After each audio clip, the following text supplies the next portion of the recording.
Bienvenue dans Info 3, le magazine réalisé en collaboration avec la ville de Troyes.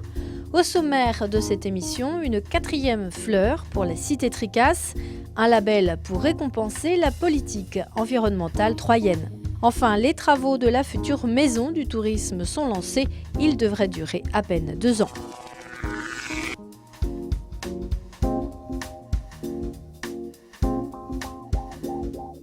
Une 4e fleur pour la cité Tricasse. C'est une distinction nationale rare que Troyes a obtenue.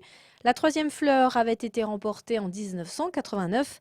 Le jury national des villes et villages fleuris a attribué sa plus haute distinction à la municipalité troyenne, un label qui récompense une série d'efforts menés pour améliorer le cadre de vie des habitants. Aujourd'hui, je dirais qu'une ville qui se contenterait de mettre des belles jardinières et des belles pendaisons, vous savez, de les arroser grassement pour avoir de magnifiques fleurs, serait sans doute retoquée à la 4e fleur. Aujourd'hui, c'est un label qui a évolué et qui prend en compte l'ensemble des dimensions du développement durable. Le but, c'est pas uniquement de se faire plaisir, même si ça nous fait plaisir, bien sûr, c'est d'essayer de favoriser la faune et la flore locale pour qu'elles puissent s'exprimer et en même temps trouver un équilibre, on va dire, naturel.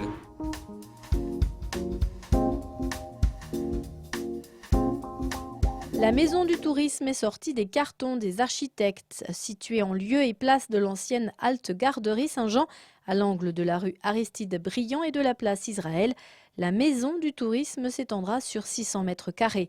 Objectif de ce nouvel établissement, rassembler tous les professionnels du tourisme et le service de développement touristique et promotion de la cité. L'objet effectivement de cette communication aujourd'hui, c'était de réinformer les Troyens sur l'intérêt que présente la maison du tourisme comme vecteur de promotion de la ville. Un outil aussi qu'il faut qu'ils s'approprient parce que les Troyens et les Aubois sont les meilleurs ambassadeurs de leur ville et de leur département.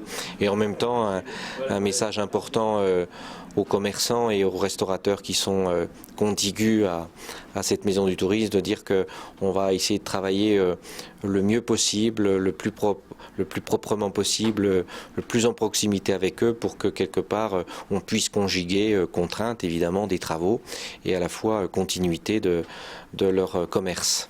Le chantier de la maison du tourisme devrait durer 20 mois et coûter 2 600 000 €.